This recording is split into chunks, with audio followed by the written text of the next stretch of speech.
नमस्कार दोस्तों, स्वागत है आपके आज की 10 बड़ी और ताजा खबरों में। चलिए शुरू करते हैं पहली बड़ी खबर से। उससे पहले छोटी सी रिक्वेस्ट है कि चैनल को सब्सक्राइब कर लें। नमस्कार, आप देख रहे हैं एजेडी न्यूज और मैं हूं अनूप कुमार। बिहार से इस वक्त की बड़ी खबर। राशन कार्ड से जुड़ी सेवाओं और सरल पारदर्शी बनाने के लिए सरकार ने नई ऑनलाइन व्यवस्था शुरू की है। अब नए राशन कार्ड बनाने, परिवार के सदस्य का नाम जोड़ने या हटाने, पता या मुखिया के नाम बदलने जैसे कार्यों के लिए लोगों को प्रखंड अथवा आपूर्ति कार्यालय के चक्कर नहीं लगाने पड़ेंगे। अधिकांश सेवाएं अब ऑनलाइन उपलब्ध कराई गई है, जिससे आम लोगों को समय और धन दोनों की बचत होगी। नई व्यवस्था के तहत आवेदन अपने मोबाइल फोन या कंप्यूटर के माध्यम से घर बैठे ऑनलाइन आवेदन कर सकेंगे। आवेदन जमा होने के बाद उसकी स्थिति भी पोर्टल पर ऑनलाइन देखी जा सकेगी। स्वीकृति मिलने पर डिजिटल राशन कार्ड डाउनलोड करने की सुविधा भी उपलब्ध होगी। खाद्य एवं उपभोक्ता संरक्षण विभाग के अनुसार ऑनलाइन पोर्टल के माध्यम से नई राशन कार्ड बनाने की, परिवार के सदस्य का नाम जोड़ने या हटाने, पता परिवर्तन, परिवार के मुखिया के बदलाव, यूनिट अपडेट कराने के तथा डुप्लीकेट राशन कार्ड डाउनलोड करने की जैसी सुविधा उपलब्ध होगी। आवेदन के लिए आधार कार्ड, निवास प्रमाण पत्र, पासपोर्ट आकार फोटो तथा मोबाइल नंबर आवश्यक होंगे। बिहार के लाभुकों के लिए राशन कार्ड संबंधित सेवाएं अन्य राज्यों के EPDS बिहार गवर्नमेंट.in पर उपलब्ध है। नागरिक अपने अपने राज्य के खाद्य एवं आपूर्ति विभाग के आधिकारिक पोर्टल पर जाकर आवेदन कर सकते हैं। एमओ मुकेश कुमार गुप्ता के बताया कि लोगों को किसी भी प्रकार की परेशानी होने पर नजदीकी CSC सेंटर, जन सेवा केंद्र, प्रखंड आपूर्ति कार्यालय से संपर्क कर सकते हैं। ऑनलाइन व्यवस्था लागू होने से पारदर्शिता बढ़ेगी तथा लोगों को दलालों और अनावश्यक भागदौड़ से राहत मिलेगी। गया जिले के फतेहपुर में खरीफ मौसम के किसानों को आमदनी बढ़ाने और आधुनिक कृषि तकनीकी को गांव-गांव तक पहुंचाने के उद्देश्य से प्रखंड क्षेत्र के किसान जीविका केंद्र चमरूचक में विशेष कृषि प्रशिक्षण कार्यक्रम का आयोजन किया गया। प्रशिक्षण में जीविका से जुड़ी ग्राम संसाधन से भी VRP एवं कौशल प्रसार कार्यकर्ता जीविका दीदियों को उन्नत खेती, गुणवत्ता चीज पाली हाउस तकनीकी, सब्जी नर्सरी संवर्धन तथा नीरा उत्पादन के संबंध में विस्तृत जानकारी दी गई। प्रशिक्षण को संबोधित करते हुए LHMS अमित कुमार ने कहा कि बदलते कृषि परिदृश्य में वैज्ञानिक पद्धति से खेती की किसानों को आय बढ़ाने का सबसे प्रभावी माध्यम है। उन्होंने दीदियों को निर्देश दिया कि वे अपने अपने पंचायत क्षेत्रों में महिला किसान को उन्नत एवं प्रमाणित धान बीजों से उपयोग के लिए प्रेरित करें। बेहतर बीजों के प्रयोग से उत्पन्न बढ़ाने के साथ साथ फसल की गुणवत्ता में भी सुधार होता है, जिससे किसानों को बाजार में बेहतर मूल्य प्राप्त होता है। कार्यक्रम में पॉली हाउस के माध्यम से साल भर सब्जी उत्पादन की संभावनाओं पर विशेष चर्चा की गई। प्रशिक्षकों के बताया कि नियंत्रण वातावरण में मिर्च, मटर, बैगन आदि कई नकदी फसलों को उन्नत नर्सरी तैयार कर किसान कम लागत में अधिक लाभ अर्जित कर सकते हैं। साथ ही नींबू की व्यापारिक खेती, पौध प्रबंधन तथा बाजार उपलब्धता की भी जानकारी दी गई। नीरा उत्पादन को ग्रामीण महिलाओं के लिए अतिरिक्त आय का सशक्त माध्यम बताते हुए इससे संग्रहण, प्रसंस्करण और विपणन की प्रक्रिया पर विस्तार से प्रकाश डाला गया। कृषि के साथ वैकल्पिक आजीविक गतिविधियों को जोड़कर ग्रामीण परिवारों की आर्थिक स्थिति को मजबूत किया जा सकता है। BPM जय कुमार पाली ने कहा कि जीविका दीदियों के लिए स्वयं प्रशिक्षण प्राप्त न करें, बल्कि गांव-गांव जाकर महिलाओं, किसानों को आधुनिक खेती की तकनीकी की सरकारी योजनाओं और कृषि आधारित स्वरोजगार की अवसरों की जानकारी भी दें। जीतन राम मांझी ने अपराधियों की जाति को लेकर चल रही बहस के बीच राजद पर सवाल उठाए हैं। उन्होंने शुक्रवार को सोशल मीडिया प्लेटफॉर्म X पर पोस्ट कर कई मुद्दों को सामने रखा। मांझी ने लिखा कि वह मानते हैं कि अपराधियों को कोई जाति नहीं होती, लेकिन कुछ सवालों के जवाब जरूरी है। केंद्रीय मंत्री ने सवाल किया कि बिहार के जेलों में एक ही जाति के करीब 40% बंदी क्यों हैं। उन्होंने ऐसे सामाजिक और राजनीतिक बहस का विषय बताया।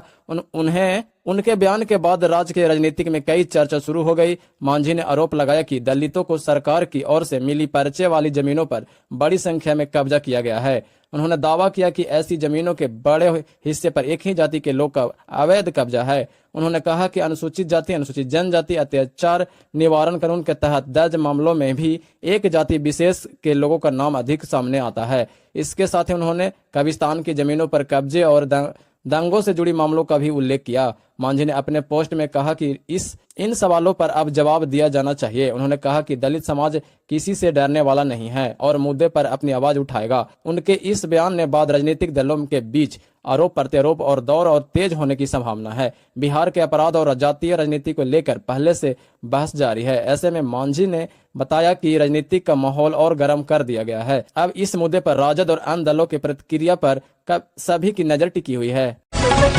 बिहार सरकार ने वित्तीय वर्ष 2026-27 के लिए मुख्यमंत्री ग्रामीण आवास योजना के तहत 10 करोड़ रुपए की राशि जारी कर दी है। यह राशि राज्य के सभी जिलों को उपलब्ध कराई जाएगी। ग्रामीण विकास मंत्री श्रवण कुमार ने कहा कि इस योजना का उद्देश्य गरीब परिवारों को पक्का घर उपलब्ध कराना है। सरकार का कहना है कि राज्य का कोई भी पात्र ग्रामीण परिवार बेघर नहीं रहेगा। योजना के तहत जरूरतमंद लोगों को आवास निर्माण के लिए आर्थिक सहायता दी जाएगी।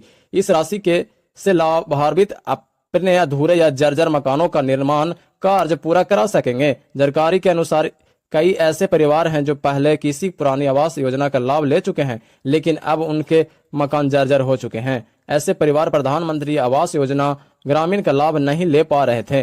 मुख्यमंत्री ग्रामीण आवास योजना के जरिए अब उन्हें भी सहायता दी जाएगी। योजना के तहत पात्र लाभार्थियों को 1,20,000 रुपये की सहायता राशि दी जाएगी। यह रकम 3 किस्तों में जारी की जाएगी ताकि आवास निर्माण का चरणबद्ध तरीके से पूरी हो सके। सरकार का दावा है कि इसी ग्रामीण गरीब परिवारों को सुरक्षित और पक्का आवास मिल सकेगा। वे परिवार जिसका नाम प्रधानमंत्री आवास योजना ग्रामीण की प्रतीक्षा सूची में शामिल नहीं है, उन्हें भी इस योजना का लाभान्वित किया जाएगा। इस फैसले से बड़ी संख्या में ऐसे गरीब परिवारों को राहत मिलने की उम्मीद है जो अब तक किसी आवास योजना से वंचित थे। सरकार का कहना है कि ग्रामीण क्षेत्रों में आवास सुविधा मजबूत करना इसी प्राथमिकताओं को शामिल है। इसके तहत गरीबों को छत उपलब्ध कराने के लिए लगातार योजनाओं पर काम किया जा रहा है। सम्राट चौधरी ने शुक्रवार को शिक्षा विभाग की समीक्षा बैठक की। बैठक में राज्य में शिक्षकों की नियुक्ति और संस्थानांतरण को लेकर कई अहम निर्णय लिए गए।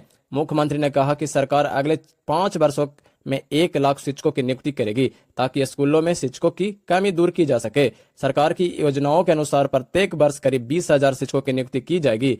इसके लिए हर साल जुलाई महीने में भर्ती संबंधित विज्ञापन जारी किया जाएगा। इस फैसले के शिक्षक भर्ती की प्रक्रिया नियमित होने की उम्मीद जताई जा रही है। मुख्यमंत्री ने शिक्षा विभाग को निर्देश दिया है कि महिला शिक्षकों का ट्रांसफर यथासंभव उनके गृह जिले और गृह पंचायतों के आसपास किया जाए। उन्होंने कहा कि इससे महिलाओं शिक्षकों को सुविधा मिलेगी और कार्यस्थल तक पहुंचना आसान होगा। बैठक में पुरुष शिक्षकों को ट्रांसफर को लेकर भी कई नीति बनाने का निर्देश दिया गया। इसके तहत गृह जिलों के नेटवर्कीय प्रखंडों में पोस्टिंग देने का विचार किया जाएगा। सरकार का कहना है कि इससे ट्रांसफर प्रक्रिया अधिक पारदर्शी और सुगम बनेगी। छात्र छात्राओं से मिलने वाली पोशाक की आपूर्ति अब जीविका समूहों के माध्यम से कराने का निर्देश दिया गया है। सरकार का कहना है कि इससे समय पर ड्रेस उपलब्ध होगी और महिला स्वावलंबन को भी बढ़ावा मिलेगा। मुख्यमंत्री ने कहा कि राज्य के सभी बच्चों को अच्छी और गुणवत्तापूर्ण शिक्षा उपलब्ध कराना सरकार की प्राथमिकता है। राजस्व एवं भूमि सुधार मंत्री डॉक्टर दिलीप कुमार जायसवाल हर दिन 3 जिलों की समीक्षा करेंगे। शुरुआत 25 मई को होगी और यह कार्यक्रम 11 जून तक चलेगा। मंत्री और विभाग के शीर्ष अधिकारी मुख्यालय में बैठेंगे। जिलाधिकारी सहित विभाग के क्षेत्रीय अधिकारी वीडियो कॉन्फ्रेंस के माध्यम से जुड़ेंगे। यह शाम 4 से 6 बजे के बीच 1-1 घंटे 3 पालियां होंगी।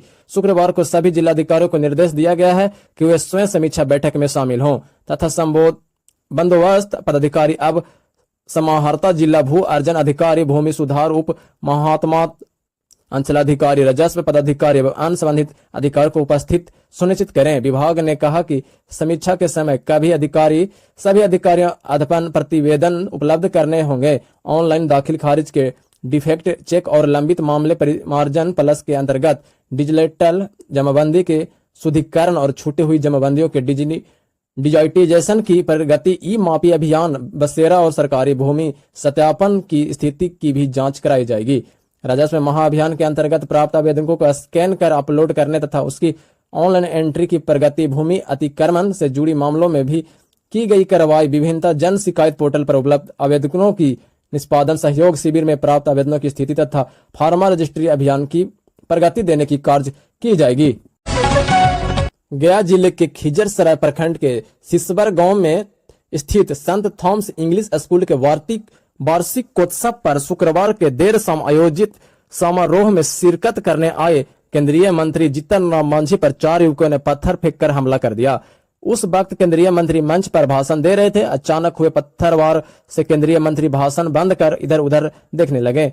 वही पत्थर से गिरने की आवाज व केंद्रीय मंत्री की हालत देखकर वहां मौजूद डीएसपी सुरेंद्र सिंह, थानाध्यक्ष दिनेश कुमार महतो सहित केंद्रीय मंत्री के सुरक्षा कर्मियों ने उस दिशा की ओर दौड़े जिस पर पत्थर फेंककर हमला हुआ था। पुलिस वालों ने हमलावरों से 2 युवकों को पकड़ लिया।